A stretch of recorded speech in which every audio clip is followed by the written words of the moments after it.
자, 여러분 안녕하세요. 안녕하세요. 네, 오늘 교과 토의는 11과 맞죠? 네, 하나님의 인과 짐승의 표 첫 번째 두 개로 나눠서 하니까 이고요.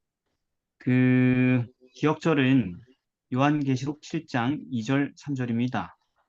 이 부분은 이순희 집사님 아, 계십니까? 네, 안녕하세요. 아이고, 네. 죄송해요. 저 이동 중이어가지고. 아이 아, 괜찮습니다. 그러시구나. 예. 그러면 박서린 청년 네, 혼자 읽으십시오. 7장 2절 3절.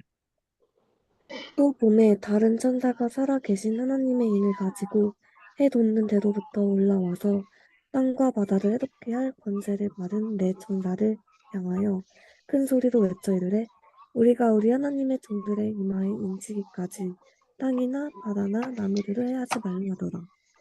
네, 감사합니다. 이제 거의 교과의 끝부분에 왔는데요. 오늘 우리가 연구할 주요 내용이 무엇입니까?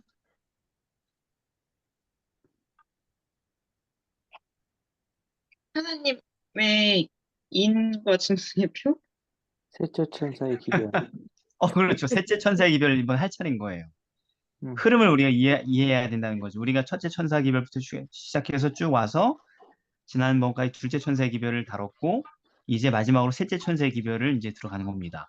이번 네. 주하고 다음 주 셋째 천사의 기별을 우리가 보는데 교과의 저자는 이 셋째 천사의 기별을 그냥 짐승의 표만 다루려고 하는 게 아니고 하나님의 인과 대조해서 다루려고 이렇게 계시록 7장 3절을 인용한 겁니다. 그죠? 네, 셋째 천사의 기별을 짐승의 표가 나오는데 그거를 하나님의 인과 대비해서 얘기하려는 거죠. 그렇게 하는 것이 성서적이고 계시록에 있는 문맥에 맞습니다. 음, 그래서 하나님의 인과 대조되는 짐승의 표와 관련된 셋째 천사의 기별 연구를 우리가 하는 건데요. 일요일입니다. 확고한 인내. 과 있네. 셋째 천사의 기별을 읽어 보셨죠? 셋째 네. 천사의 기별을 이다혜 성님 읽어 보실까요? 9절부터. 또 다른 천사 보 셋째가 그 뒤를 따라 큰 음성으로 가로되 만일 누구든지 짐승과 그의 우상에게 경배하고 이마에나 손에 표를 받으면 그도 하나님의 진노의 포도주를 마시리니 그 진노의 잔에 섞인 것이 없이 부은 포도주라. 거룩한 천사들 앞과 어린 양 앞에서 불과 유황으로 고난을 받으리니 그 고난의 연기가 소세토록 올라가리로다. 짐승과 그의 우상에게 경배하고 그 이름의 표를 받는 자는 누구든지 밤낮 쉼을 얻지 못하리라 하더라. 성도들의 성도들의 인내가 인내가 성도들의 인내가 여기 있나니 저희는 하나님의 계명과 예수 믿음을 지키는 자니라. 예, 여기까지 셋째 천사의 기별인데요.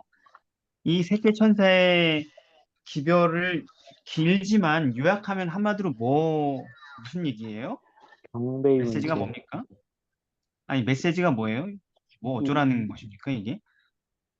우상에게 경배하면 짐승의 표를 받는다. 그 얘기인가요? 인내? 짐승의 표를 받지 말아야 한다, 이 얘기죠. 네, 예. 포인트를 잘 잡아야 돼요. 이게 뭐 어려운 얘기 하는 거 아닌데 자꾸 우리가 포인트를 놓칠 수 있거든요.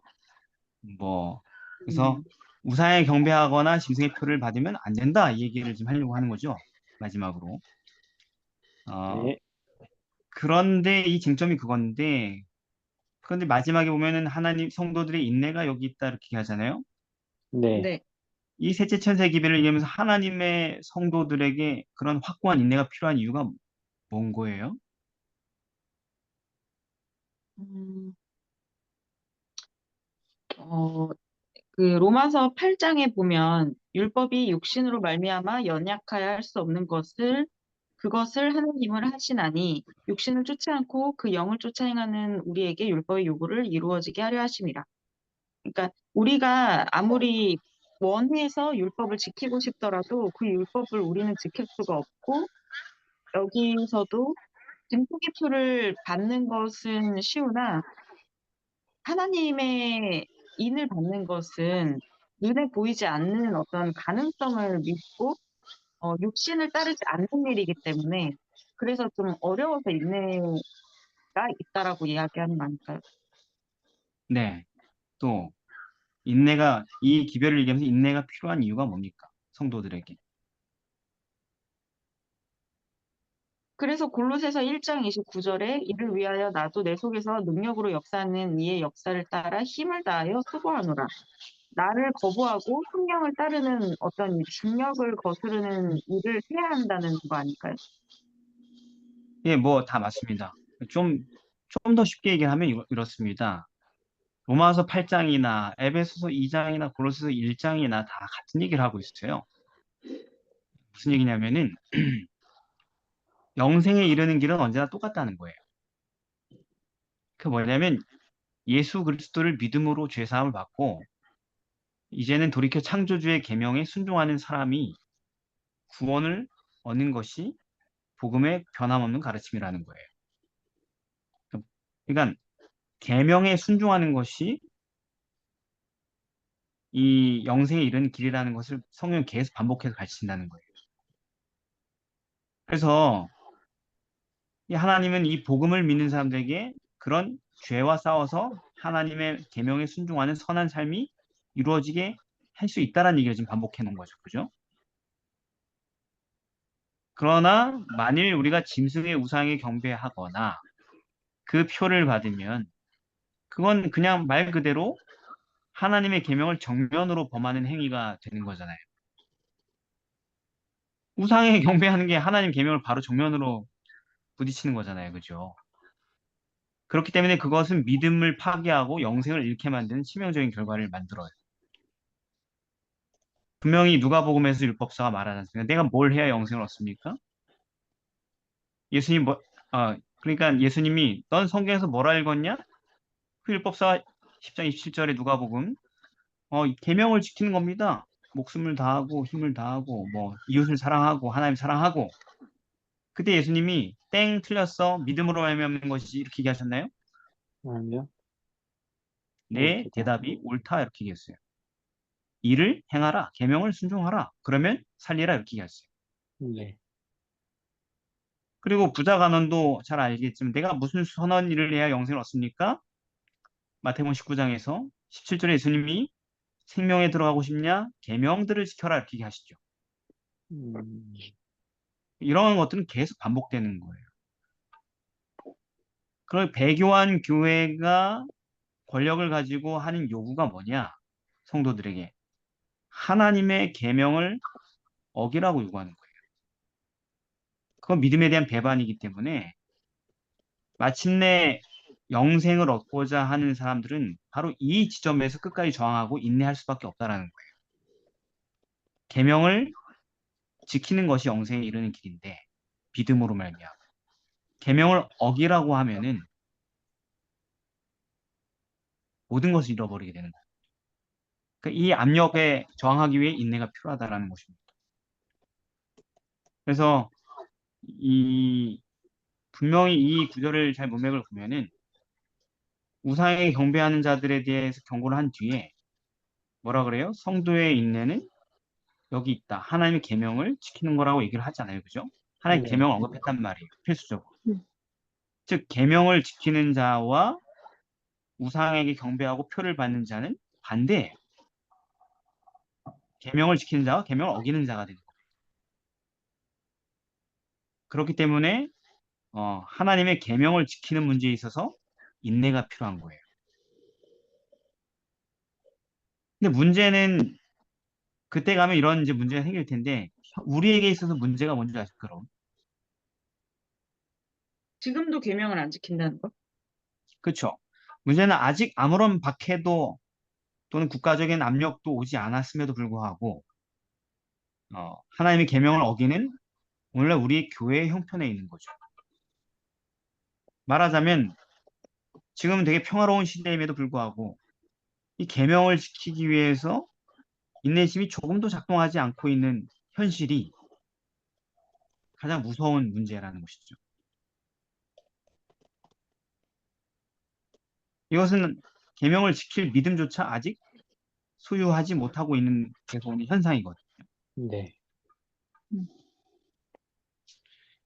그러므로 첫째 천사의 기별을 처음 우리가 언급했잖아요. 그죠?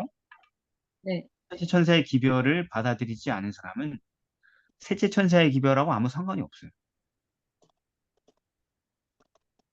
셋째 천사의 기별을 받을 이유가 없어요. 왜냐하면 첫째 천사의 기별이 해결이 안 되면 계명을 지키기 위한 투쟁의 선에 서지 않으면 이미 지키고 있지 않은 것을 지켜야 될 일이 없는 것이죠. 그죠?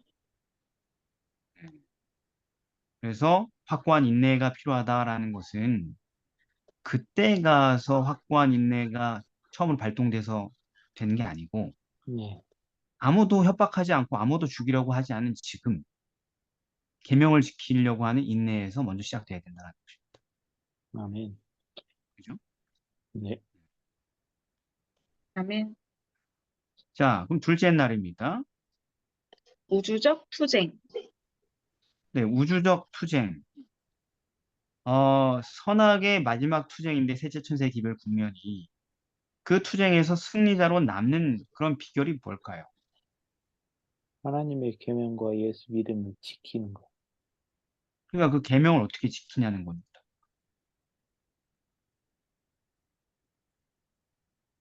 계명을 지키는 게 중요한 관건이잖아요. 그죠? 네.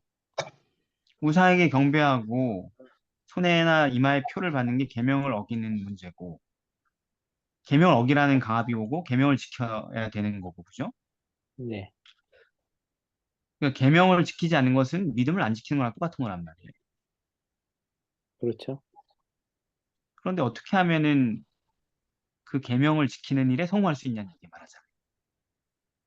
예수의 믿음을 가지고. 그렇죠. 그 다음 구절에 예수의 믿음이다. 예수 믿음이다. 이렇게 얘기를 하는 거죠. 결국 이 핵심 이슈는 계명을 지키는 편에 서느냐 마느냐고 그런 위기의 때에 이렇게 되는 게 가능하게 되는 비결은 특단의 조치고 머리에 노끈을 질끈 뭐 묶거나 이런 게 아니고 아니면 약물을 복용해가지고 정신을 혼란케 하는 것도 아니고 그리스도를 믿는 믿음이라는 거예요. 그래서 바울은 내가 복음을 부끄러워하지 않는데 이 복음은 모든 믿는 자에게 구원을 주신 하나님의 능력이다. 이게 무슨 얘기예요? 모든 믿는 자에게 하나님의 계명을 지킬 수 있도록 도와주는 능력이라는 거예요. 로마서 앞뒤 구절 다 살펴보면 말이죠. 그래서 오직 의인은 뭘로 살아요? 믿음으로 믿음으로. 말미암아 삽니다. 그게 뭐예요? 오직 의인은 믿음으로 말미암아 계명을 지킬 수 있다는 얘기예요. 산다는 얘기가 선한 삶을 그리스도와 같은 삶을 산다는 얘기가 의롭게. 그래서 갈라디아서도 3장 11절에서 의인이 믿음으로 말미암아 산다. 율법으로 말미암아는 못 산다. 계명 가지고는 그렇게 할 수가 없다 이렇게 얘기했어요. 계명만 가지고는 계명을 지킬 수 없다 그랬어요. 그렇죠. 갈라디아 3장 11절에서. 그래서 믿음이 계명을 지킬 수 있게 해주는 유일한 능력이라는 거예요. 자, 그러니까 마지막 때 대환란의 때나 지금 그냥 평화로운 때나 똑같아요. 순종이 안 되는 이유는 다른 게 아니고 믿음의 결핍이고, 네. 그죠? 네. 마지막 때 위기의 때에도 순종이 안 되는 이유는 환경이 달라져서가 아니라 믿음이 결핍돼서 그런 거라는 것이죠. 네. 그냥 그때 순종할 수 있다라는 것은 지금 순종할 수 있다면 그때 순종할 수 있다는 얘기죠. 네. 지금 순종할 수 있으면은 왜냐면 그게 믿음이라는 조건이 성사됐기 때문에 그죠? 네. 그럼 그때도 순종할 수 있어요. 다를 거 하나도 없습니다. 더 빡세고 힘들고 두려울 뿐이지 원리는 똑같이 작동하는 거예요. 믿음이 얼마나 강력하냐면 히브리서 11장에서는 33절에서 이렇게 얘기하죠. 저희가 믿음으로 나라도 이기고 의도 행하기도 하며 여기 나오잖아요. 믿음으로 나라들을 이기기도 하고 믿음은요 국가의 권세를 극복할 수 있게 그리고 의를 행하게 하며 그죠? 율법을 순종하게 한다는 얘기죠. 또 나오죠. 약속을 받기도 하고 사자의 입도 막고 뭐 이것저것 칼도 피하고 다 이기게만 되는 게 아니고 또 연약한 가운데 강하게도 되고 전쟁의 용맹도 되고 그리고 이제 피해를 감수하는 힘도 생기죠. 네. 35절에는 더 좋은 부활을 얻고자 하여 악형을 받되 구 차이 면하지 아니할 수 있는 게 믿음이고 그 차이 이게 마지막 때 셋째 천세 기별의 얘기잖아요. 그죠? 악형을 받잖아요. 그죠? 구차에 면하지 않은 사람들이 짐승의 표를 안 받겠죠. 희롱과 채찍질, 결박, 감옥 다 우리가 겪을 일이죠, 그죠? 그때. 네.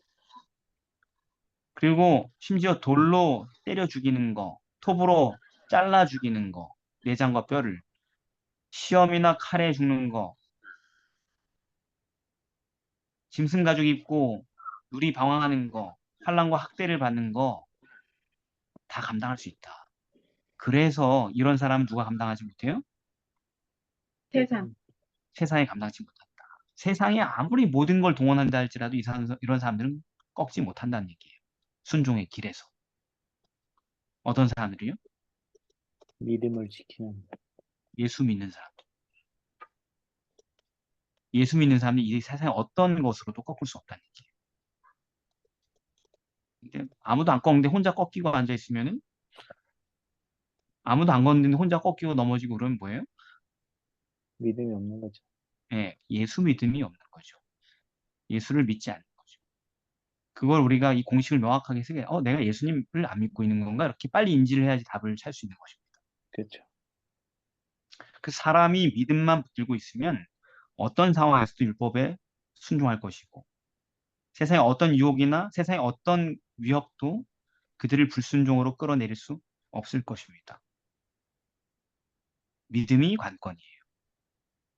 그래서 하나님은 히브리서 10장 38절에 오직 나의 의는 믿음으로 말미암아 살 것이다. 또한 뒤로 물러가면 내 마음이 저를 기뻐하지 않을 것이다. 이렇게 하셨어요. 뒤로 물러간다는 말이 뭐예요? 믿음에서 벗어나고 그렇죠. 예수님을 믿음을 따라가는 버리는 거. 게 된다면 음.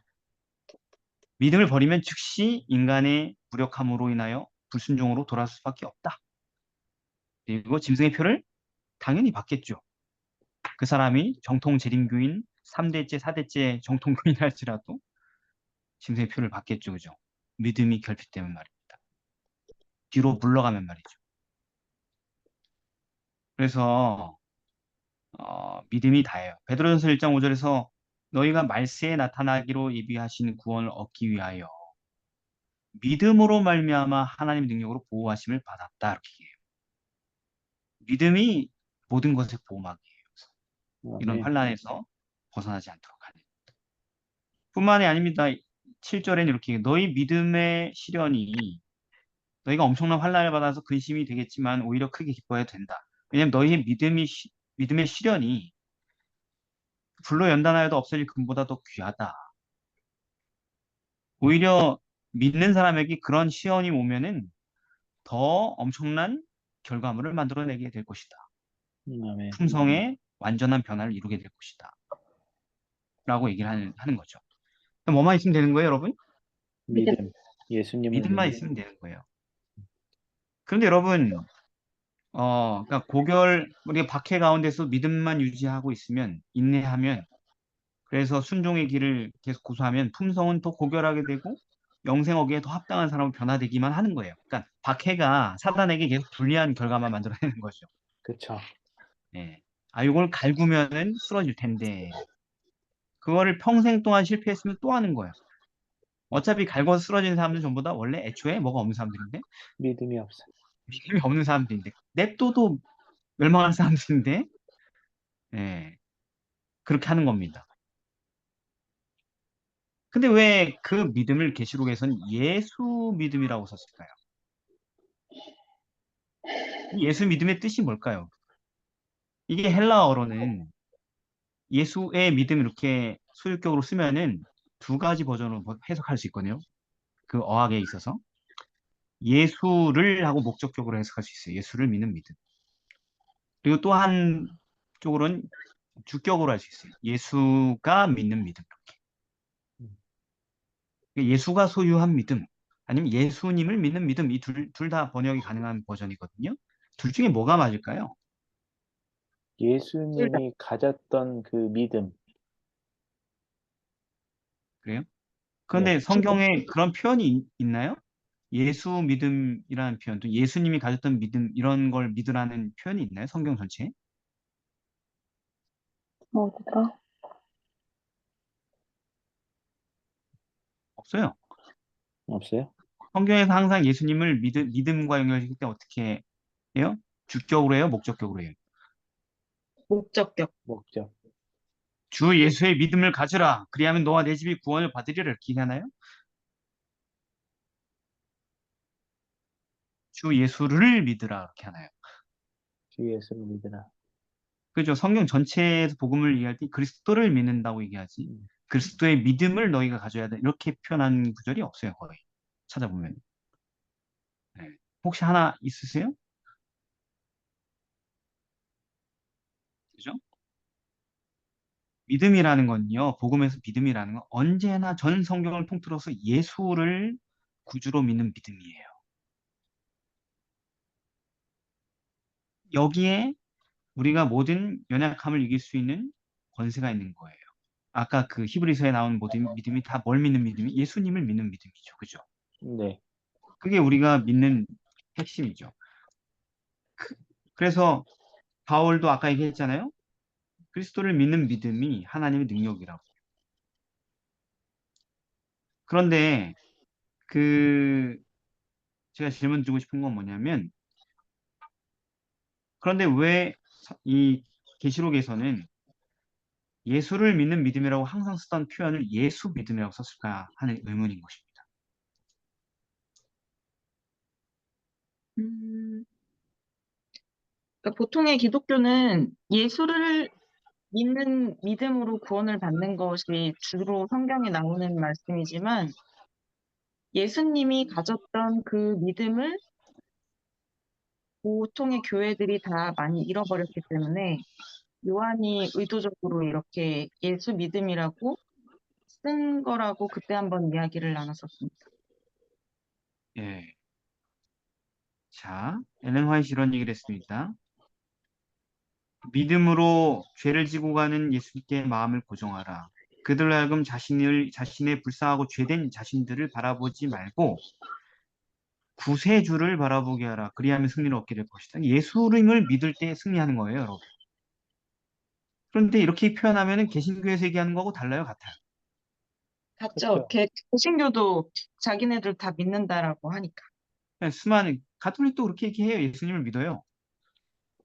그러니까 온 세상의 기독교가 이제는 이게 독특하고 특별한 말씀인데 예수 그리스도를 믿는다라는 게. 그게 정말 그렇죠.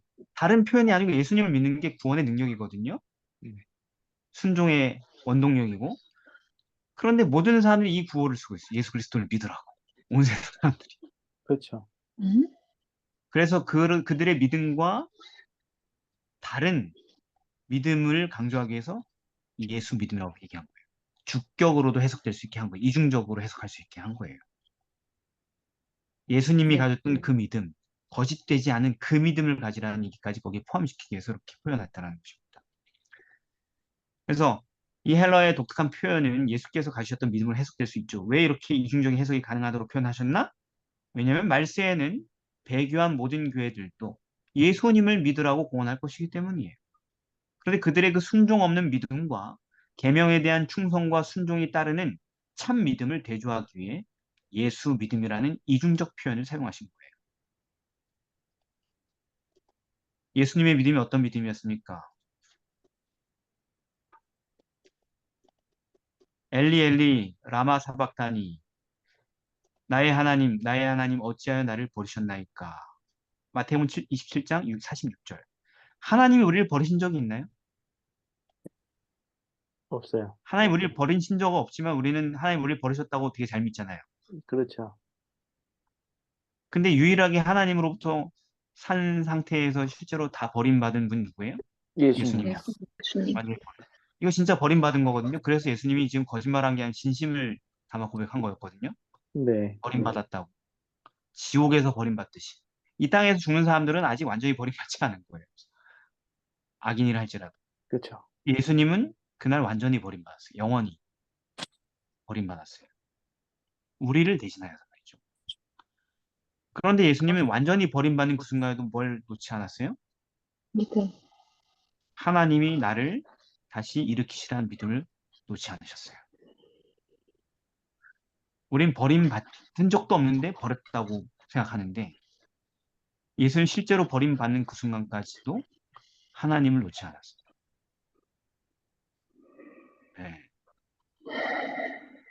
십자가에서 완전히 버림받는 상황에서도 아버지의 뜻에 끝까지 순종한 예수님의 믿음을 우리가 본받아야 된다는 얘기입니다. 그게 예수 그리스도를 믿는 진짜 믿음이라는 거죠. 그건 내가 갖고 있는 어떤 소양을 얘기하는 게 아니에요. 그만큼 하나님을 신뢰했다는 거예요, 예수님. 우리도 예수님을 그렇게 끝까지 신뢰해야 된다는 거예요. 그 신뢰, 끝까지 포기하지 않는 그 신뢰가 우리로 하여금 끝까지 충성된 진영에 남아있게 하는 유일한 길이라는 것입니다. 화요일입니다. 불경건의 사슬. 자, 결국 이 예언들을 보니까 셋째 천세기를 보니까 짐승의 표라는 게 어떤 이야기에 관한 예언이에요? 어떤 일이 있을 거라는 얘기예요? 순종하지 않을 거라는 것. 경배해야 되는 그 경배에 관한 것. 경고? 마지막 때 경고?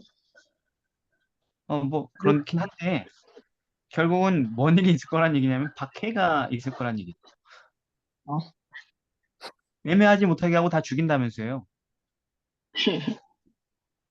아니에요, 여러분? 맞아요. 짐승의 표란 미래에 있을 짐승의 표란 사건이 복잡하게 생각할 게 아니라 결국은 어찌됐든 뭐 한다는 거예요. 마지막 때는 사람들을 죽이고 학살하는 그런 대대적인 세계적인 박해가 있을 거란 얘기잖아요. 네. 그런 예언이에요. 성경 마지막 스토리가. 이렇게 얘기하면 누구나 알아듣겠죠, 그죠? 근데 이런 마지막 시나리오가 그리 놀랄만하거나 특별하지 않은 이유가 뭘까요? 종교적인 박해는 늘 있어 왔으니까. 그렇죠. 경배하지 않은 자는 몇 시든 다 죽이게 하더라. 이 표를 가진 자 외에는 매매를 못하게 한다. 이런 일들, 그런 게 어떻게 있을 수 있냐고. 아니, 역사를 보면 늘 있어 왔던 얘기라는 거죠. 짐승의 표는 전 세계적인 규모에 이르는 양심의 자유에 대한 억압, 그리고 종교의 교리 강요, 그리고 거기에 따른 경제적인 제재, 사법적 제재, 사형에 이르는 박해에 관한 예언이에요. 이런 이야기가 특별하지 않은 것은 이런 이야기는 죄가 시작된 이래로 역사 속에서 똑같이 늘 반복되어 온 이야기 때문이라는 것입니다. 언제부터요? 내가 믿는 종교적 신념을 따르지 않으면 다 죽이는 거. 아벨 때부터. 창세기 그렇죠? 아담, 가인과 아벨. 가인요, 가인. 가인 때부터 있었던 일이잖아요. 그죠? 네. 창세기 4장 8절에 가인이 그 아우 아벨에게 고하니라. 뭘 고했겠어요? 야, 내가 하나님께 제사를 이렇게 드렸는데 하나님 나한테 이렇게 책망하셨어. 그래서 너 죽이고 싶었는데 하나님께 죽이지 말라 그랬어. 그래서 내가 그런 일 있었는데 참 힘들었다. 이렇게 얘기했을까요? 아니요. 아니면은 아벨한테 뭘 얘기했을까요? 같이 불순종하는 경배를 같이 하자 이렇게 얘기를 했는데 아벨이 거절을 한 거죠. 그렇겠죠. 당연히 자기 신념을 강요했겠죠. 아벨에게. 야, 너 내 말 들어. 아니, 형, 나 하나의 말씀 들어야지. 웃기지 마. 너 어렸을 때 내가 시킨 대로 했던 거 내 말 들어. 이렇게 하면서 강요를 하다가 누가 저항했어요? 그거에? 아벨이. 아벨이. 저는 하나님 말씀 외에는 다른 걸 따를 수 없습니다. 이렇게 얘기하는 게 확 돌게 한 거죠, 사람. 네. 그래서 처음으로 쳐 죽인 사건, 종교 박해 역사가 시작된 것입니다. 그런 일들은 늘 있어요. 예수님도 얘기하죠. 요한복음 16장 2절 사람들이 너희를 출회할 뿐 아니라 쓸 수 있는 카드는 다 동원하는 거죠. 뭐 매매도 못하게 하고 뭐 하는데 이번에 뭐에 출회를 시킨대 출교시킨다는 거죠. 종교적으로 할 수 있는 최악의 가학행위 중에 하나죠. 네. 근데 거기서 안 멈추고 때가 이르면 무릇 너희를 죽이는 자가 생각하기를 이것이 하나님을 섬기는 예라 하리라. 이게 뭐예요? 아까 그 셋째 천세 기별의 이야기랑 똑같은 얘기죠. 종교의 권위로 사형을 처할 거라고.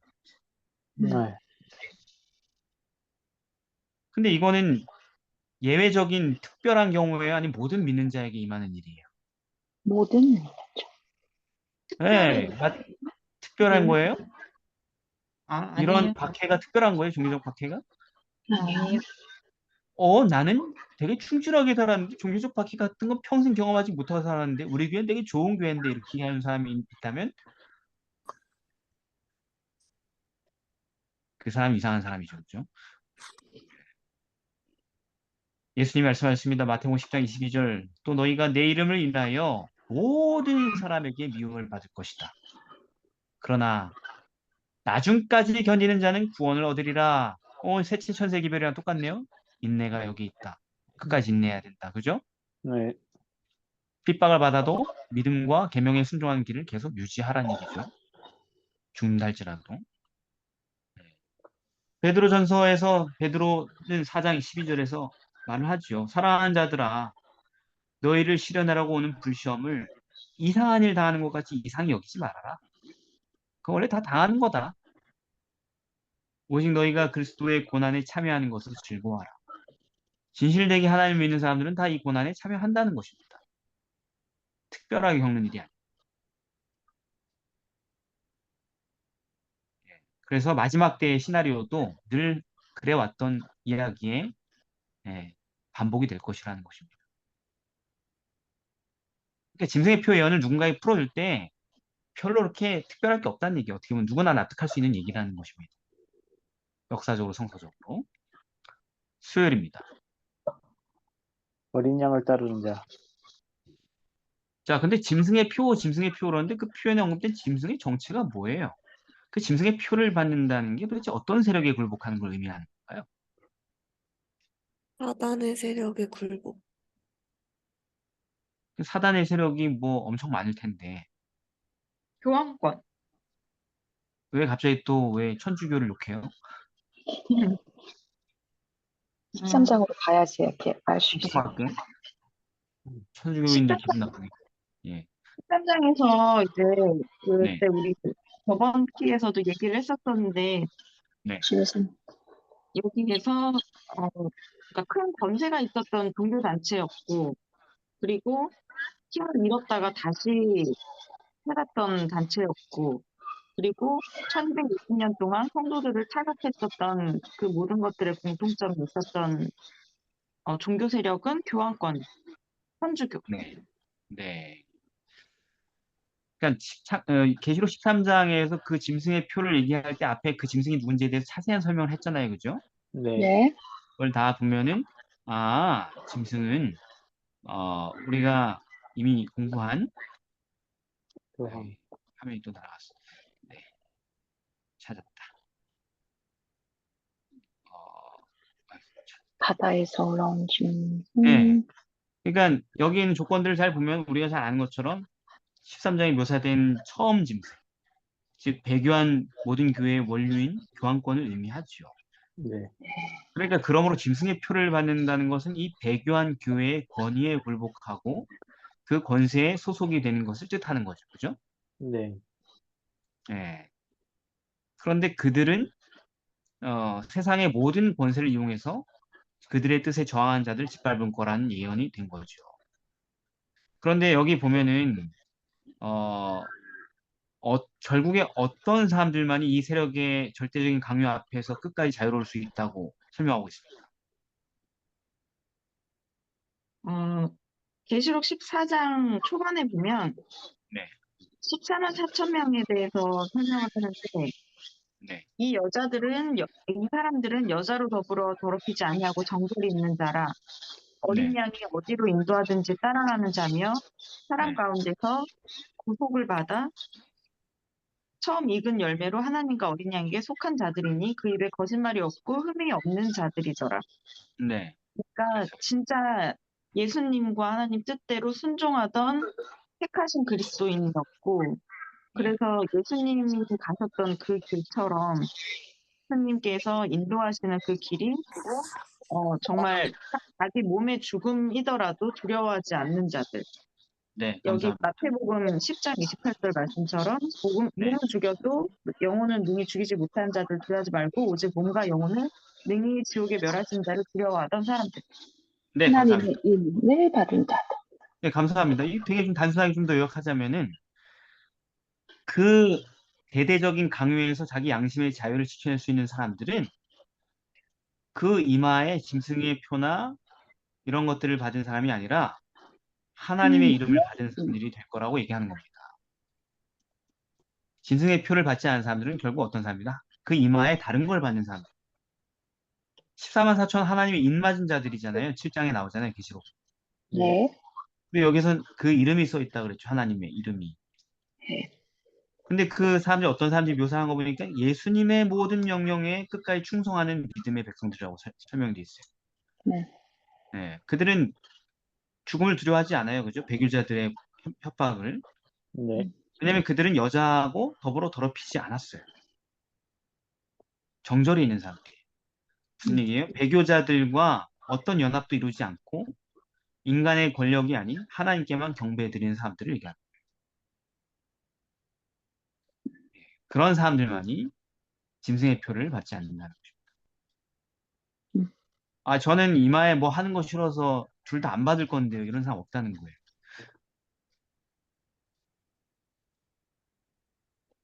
결론은 뭐예요? 이마에 인을 맞으란 얘기인 거예요. 짐승의 표를 받지 말란 얘기는 동시에 무슨 얘기예요? 하나님의 인을 받으라는 얘기랑 똑같은 얘기인 네. 것입니다.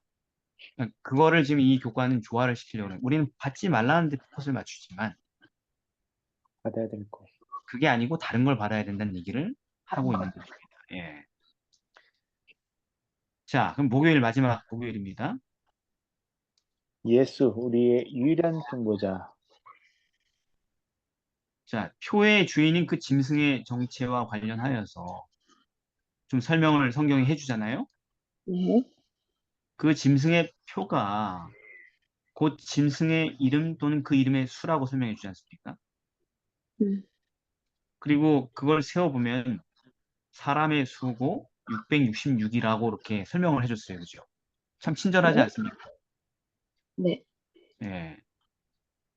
이 666이 의미하는 바가 무엇입니까?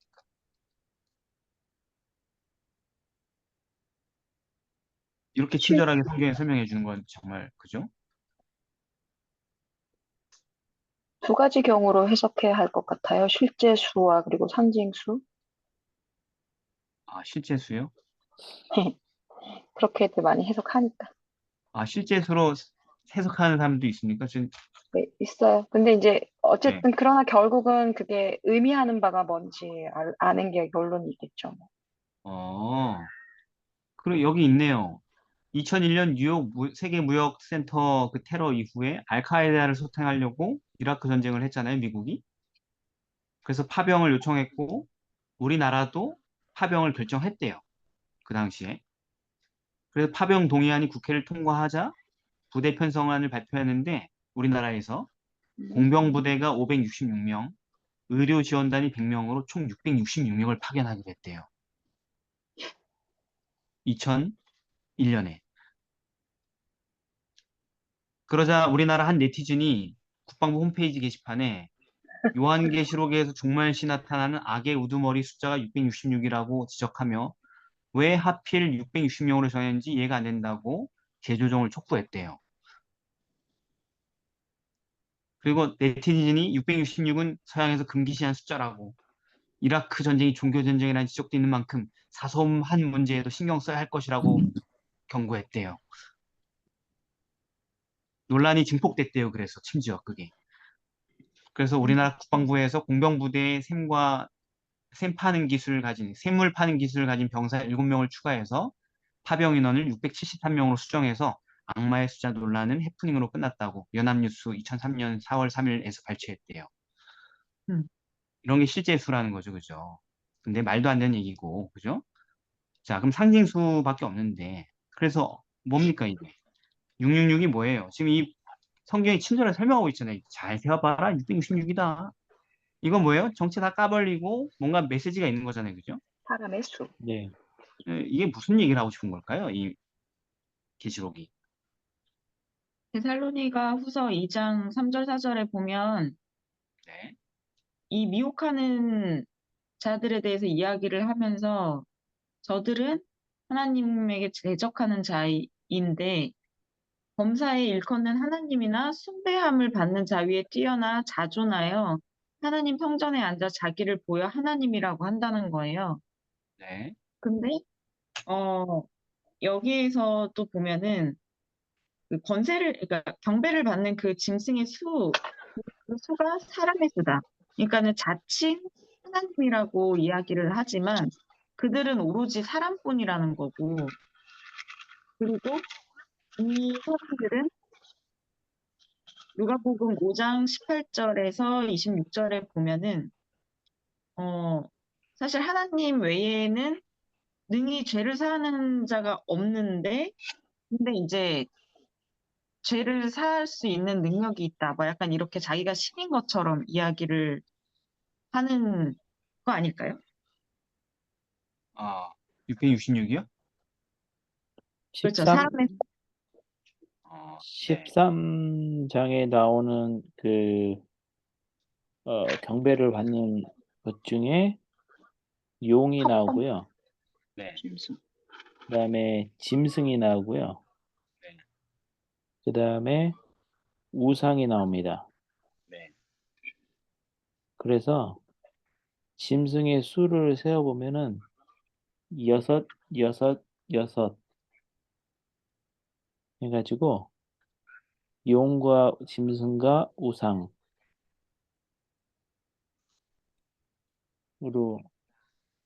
저는 해석이 그래서 6이 3개 썼다는 얘기를 하시는 거죠, 그죠? 네네네. 훌륭하시네요. 예. 자, 이 부분은 지금 현재 우리 교단 최신 해석에서도 좀 약간 명확하게 결론을 내리지 못한 부분인데, 그냥 저희는 저희끼리 한번 성경을 가지고 결론을 내려보겠습니다. 여러분들이 얘기한 것들을 좀 정리를 다시 하고 있습니다. 분명히 여기 성경에서 짐승의 표는 짐승의 이름이거나 그 이름의 수고라고 얘기하고, 네. 그리고 이 성경은 지혜 있는 사람들은 그 짐승의 수를 세보라고 했어요. 네. 이것도 상징적인 표현이죠, 그죠? 네.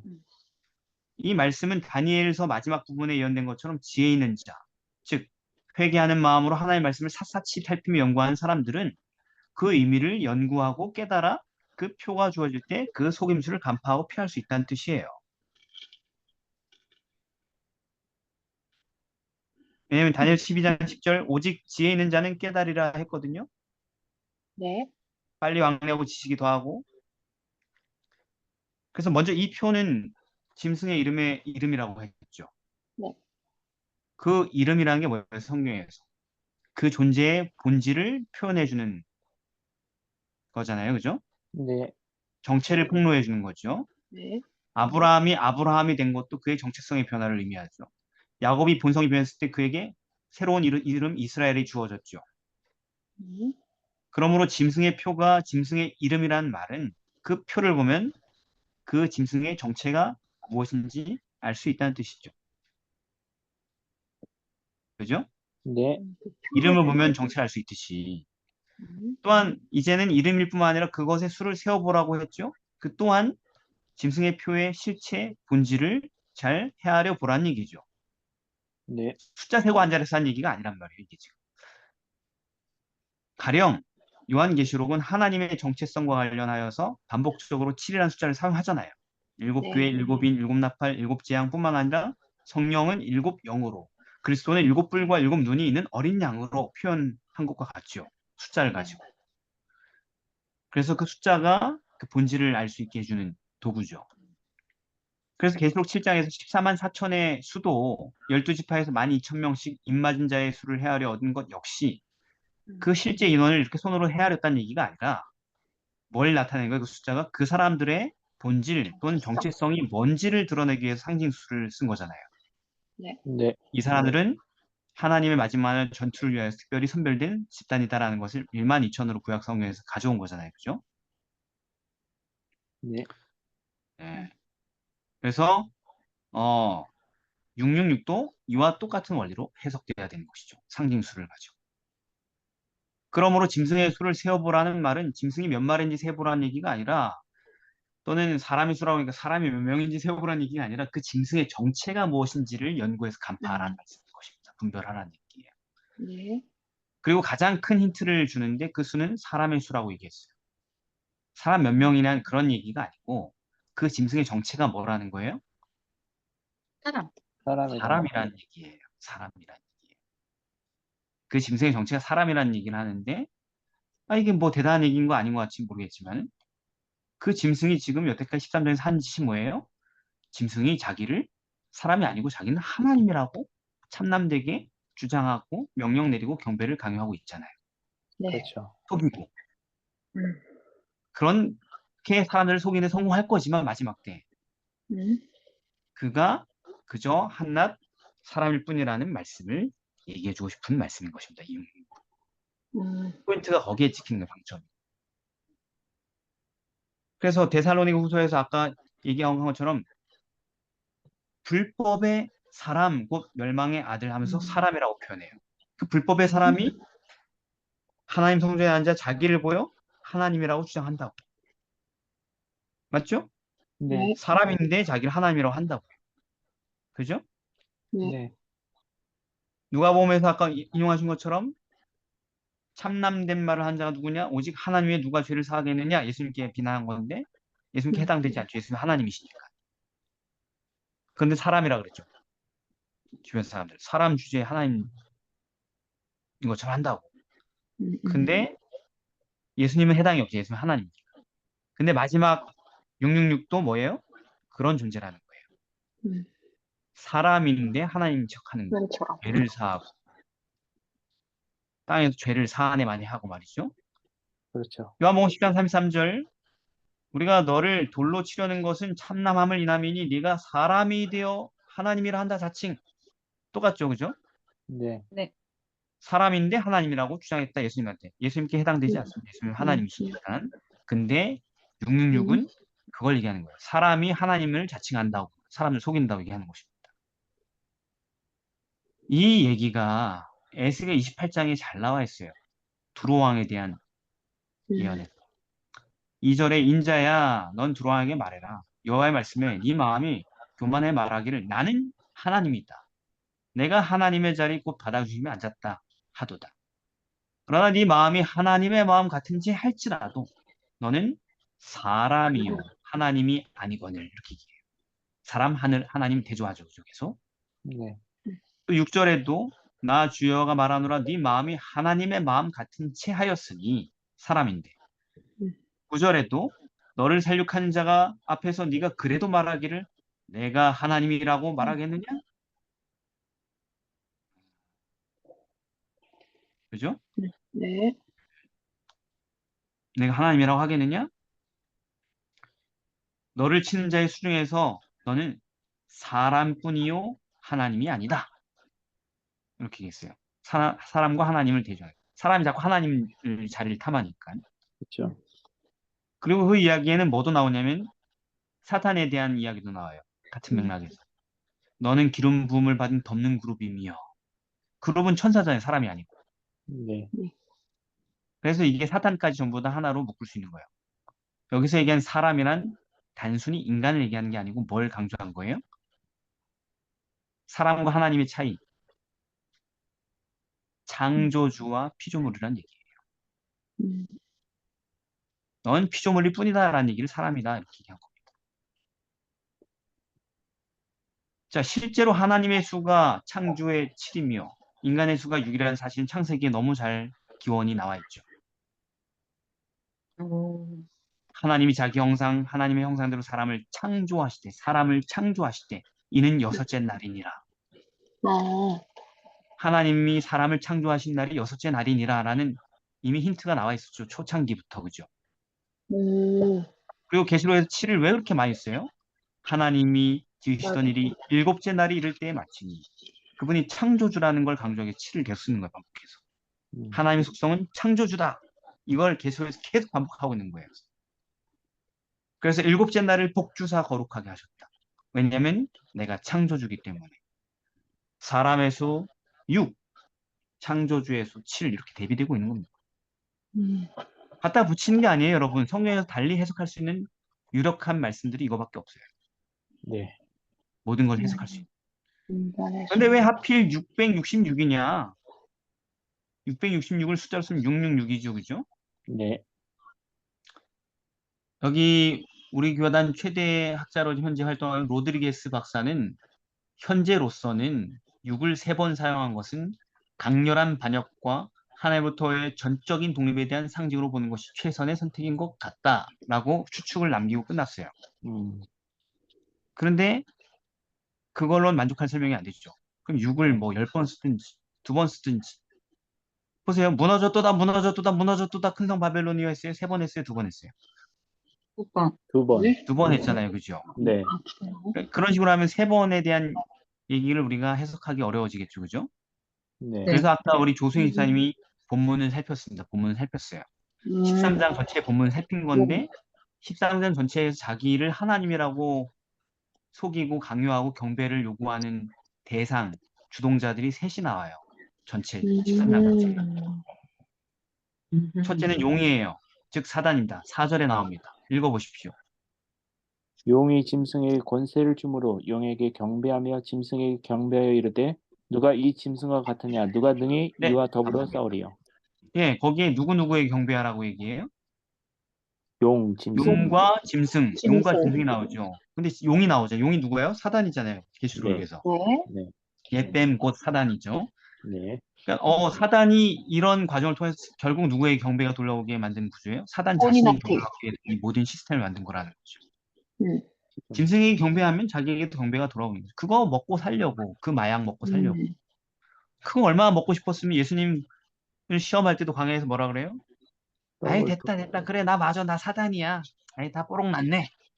2번 시험 받은 다음에 예수님이 성공하니까. 근데 내가 어쨌든 합법적인 왕이야 이 통치자야. 그래 나한테 한 번만 절해줘. 그럼 내가 그냥 다 줄게. 아니 뭐 십자가에 뭐 매달리고 그렇게 힘들게 그거 얻냐고 그냥 절 한 번만 하면 되는데 라고 얘기할 정도로 경배받는데 미친 애가 누구예요? 사단. 사탄. 사단이에요. 경배 강박 뭐라고? 이게 무슨 증이라 그래요? 성애자? 너무 강한 표현을 썼는데 하여튼 경배 성애자 오케이. 네, 하여튼 좀 이렇게 참입하고 있는 거죠 거기에.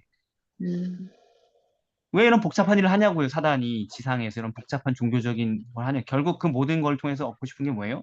온 인류의 경배를 받고 싶은 거예요. 경배. 그리고 거기에 4절에 포함되어 있고 또 12절에 또 누가 나옵니까? 누가 경배를 또 받아요? 그다음에 짐승. 짐승. 네, 첫째 짐승 교환권. 첫째 교환권. 짐승이 경배를 강요하는 주체예요. 그죠? 네. 네. 경배를 강요하는 그 주체자들 우리가 지금 세어보라 그랬잖아요. 성경에서. 세보라 하면 성경에 있는 걸 내놓고 세보라 하겠죠. 그죠? 또 찾았어요. 마지막 세 번째 누굽니까? 15절입니다. 우상, 짐승의 나옵니까? 우상. 예, 짐승의 우상에게 뭐래요? 경배 또 나오죠. 그죠? 네. 짐승의 우상에게 경배하면 짐승에게 경배하는 거. 짐승에게 경배하는 건 짐승을 주동한 사단에 경배하는 시스템이라고 이게. 이렇게 세 개의 범인들을 찾아냈습니다. 그 장 안에서. 그죠? 그러니까 세어보라는 말이 여기까지 포함되는 것 같아요. 그죠? 네. 찾아보라고요. 어떤 녀석들이 경배를 강요하고 피조물인데 창조주인 것을 행세를 하고 있는지 착각하고 있는지 찾아보라는 것입니다. 근데 짐승의 우상이 뭐예요? 용은 사단이고 짐승은 교환권이면 짐승의 우상은 뭐예요? 짐승의 우상이 또 교환권이? 짐승이 교환권이라면서. 미국 배교한 개신교. 개신교 연합. 개신교. 어떻게 알았어요? 그렇게 탁 하고 나와요? 너무 재림교회 편향적인 사고방식 아닌가? 개신교인들 기분 나쁘겠네. 나중에 카톨릭처럼 같아지잖아요, 개신교가. 자, 그 우상이 언제 등장하는지 보시면 되잖아요. 둘째 짐승이 우상을 세우잖아요. 네. 네. 둘째 짐승이 우상을 세우니까 둘째 짐승이 생겨난 이후로 형성되는 집단이죠. 맞아. 우상은. 그리고 짐승의 우상이니까 짐승의 형상이에요. 짐승과 본질적으로 똑같은 형태가 돼야 돼요. 짐승은 뭐예요? 음녀잖아요. 배교한 교회. 그러니까 가톨릭 외에 배교한 교회가 뭐밖에 없어요? 이 세상에? 개신교밖에 없죠. 개신교. 세상에는 가톨릭 구교와 신교밖에 없어요. 교회는. 네. 구교 외에 타락하고 배교한 교회가 뭐밖에 없고 신교밖에 없죠. 그래서 미국 나중에 이건 여기 안 나오지만 미국이거든요. 그 둘째 짐승이 새끼양 같은 두뿔 가진 그 짐승이. 맞아요. 그러니까 미국 개신교 연합인 거예요. 배교한 미국 개신교계가 되는 겁니다. 사실 개신교 하면 다 미국이죠. 우리나라, 아니, 전 세계적으로 개신교의 총 본사는 미국이에요. 그죠? 네. 맞아요. 예. 미국 개신교 단체를 얘기하는 겁니다. 이 세 가지 삼중 세력이 하나로 통일되게 된다는 거죠. 짐승의 표라는 하나의 매체를 가지고 육색에. 공통 분모를 갖게 된다는 것입니다. 그리고 그 표가 이 세 집단이 전부 다 경배받는 수단이 될 것입니다. 음. 예. 그들을 하나로 모두 하나로 묶는 공통된 교리인 짐승의 표를 법률로서 국가 법률로서 강요하게 되는데 그것이 바로 결국 뭐겠어요? 일요일 강제 법령이 되는 거예요. 네. 부교와 신교가 하나로 묶을 수 있는 유일의 공통 교리. 일요일 휴일, 법령. 네. 일요일 성수, 그죠? 음. 그리고 하나님의 계명을 위배한 사탄의 법령이 되는 것이죠. 그런데 그들은 하나님, 즉 창조주가 아니고 셋 모두 다 사람, 즉 피조물일 뿐이므로 그들이 준 계명 역시 하나님의 계명이 아닌 사람의 계명에 불과한 것을 지혜로운 사람들은 다 깨닫게 되리라는 예언인 겁니다. 아멘. 이건 성경에 없는 계명인데, 이건 사람이 만든 계명인데 하고 깨닫게 된다는 거예요. 음. 그래서 이것을 강요하는 집단들이 불법의 세력이구나라는 걸 간파하게 된다는 것입니다. 마지막 때. 음. 성경 없는 근거가 없는 걸 강요하고 있구나. 우리에게 종교적으로 경배하라고. 그래서 이 666의 실체를 깨닫는 사람들은 우상 앞에 서서 협박을 받고 있던 다니엘의 세 친구들처럼 다음의 말씀에 나타난 그들의 굳건한 믿음을 고백할 것입니다. 디모데전서 2장 5절 하나님은 한 분이시요 또 하나님과 사람 사이의 중보도 한 분이시니 곧 사람이신 그리스도 예수라. 너희는 아멘. 아니라는 거예요. 제목대로 뭐예요? 예수, 우리의 유일한 중보자. 중보자. 우리의 유일한 중보자는 예수님밖에 없습니다. 교황도 개신교 세력도 우리의 중보자가 될 수 없습니다. 라고 얘기하는 것입니다. 그분만이 우리의 경배와 충성을 받으시기 합당한 분입니다. 예수님만이 우리의 구주요 중보자이시고 그 외에 다른 이가 없으니 우리는 목숨을 잃는다 할지라도 그리 아니하실지라도 오직 그의 계명만을 충성하고 따르겠습니다. 바로 이것이 입맞은 자들의 고백이고 셋째 천사의 기별의 핵심이고 짐승의 표를 거절할 사람들의 모습이라는 것이 이번 교과의 주제인 것입니다. 아멘. 자, 오늘 여기까지 쭉 달려왔는데요. 질문 하나 정도 받을 시간이 있네요. 혹시 질문하시겠습니까? 그러니까 짐승의 우상이 배교한 교회들이라는 거죠? 네, 비교한 기독교. 네.